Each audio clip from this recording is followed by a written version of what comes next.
Hello ভ্রমণ পিপাসু বন্ধুরা, ওয়েলকাম টু মাই চ্যানেল। আজকে আমি এসেছি যুক্তরাজ্যের সবচেয়ে সুন্দর এবং ঐতিহাসিক একটি শহরে, কেমব্রিজে। ছোট্ট এই শহরটা শুধু তার ইউনিভার্সিটির জন্যই নয়, বরং প্রাচীন স্থাপত্য, শান্ত নদী আর সংস্কৃতির জন্য বিখ্যাত।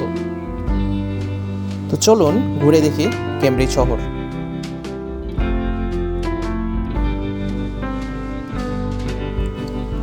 কেমব্রিজ শহরের সবচেয়ে বড় পরিচয় এর বিশ্ববিদ্যালয়। 1209 সালে প্রতিষ্ঠিত এই ইউনিভার্সিটি আজ বিশ্বের সেরা বিশ্ববিদ্যালয়গুলোর একটি। এখানে পড়েছেন Isaac Newton, Stephen Hawking, Charles ডারউইনের মতো বিশ্ববিখ্যাত বিজ্ঞানী ও চিন্তাবিদরা। বিশ্বের অন্যতম সেরা এই বিশ্ববিদ্যালয়ে রয়েছে 30টিরও বেশি কলেজ, আর প্রতিটিরই আছে নিজস্ব ইতিহাস। রিভার ক্যাম্প দিয়ে এই শহরটা যেন বইছে ইতিহাস আর সৌন্দর্যের ধারা। আর এখানে যদি আপনি ঘুরতে আসেন তাহলে অবশ্যই আপনাকে করতে হবে প্যান্টিং। এটি এক ধরনের নৌকা ভ্রমণ, যেটা কেমব্রিজ ভ্রমণের অন্যতম মজা। শহরটা ছোট হলেও এর প্রাণ রয়েছে প্রতিটি গলিতে। এখানকার মানুষজন বেশিরভাগই বাইসাইকেলে চলাফেরা করে। ছোট ছোট ক্যাফে, বইয়ের দোকান আর আর্ট গ্যালারিতে ভরা এই শহর সত্যি এক শান্তিপূর্ণ স্বর্গ। কেমব্রিজে শুধু পড়াশোনা বা ঘোরাঘুরি নয়, এখানে রয়েছে দারুণ সব মিউজিয়াম, থিয়েটার আর গার্ডেন।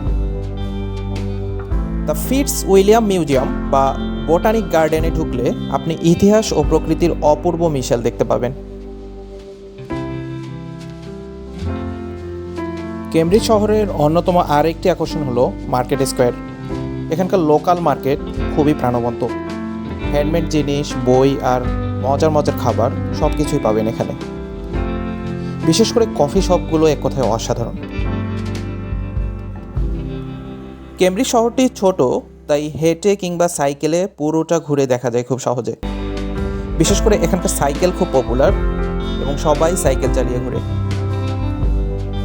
দিন শেষে এই শহরের সূর্যটা ডুবে যায় রিভার ক্যামের জলে। শান্ত এই শহরের সৌন্দর্য ঠিক এমনই, ধীর, গভীর আর মন ছুঁয়ে যাওয়ার মতো। কেমব্রিজ শুধু একটি শহর নয়, এটি এক অনুভূতি, এক ইতিহাস এবং এক জীবন্ত শিক্ষা। তো ভিউয়ার্স, আপনাদের যদি ভালো লেগে থাকে এই ছোট্ট সফর, তাহলে অবশ্যই লাইক দিন, সাবস্ক্রাইব করুন আর জানিয়ে দিন কোন শহরে নিয়ে ভিডিও চাই আগামীতে। দেখা হবে পরের বার।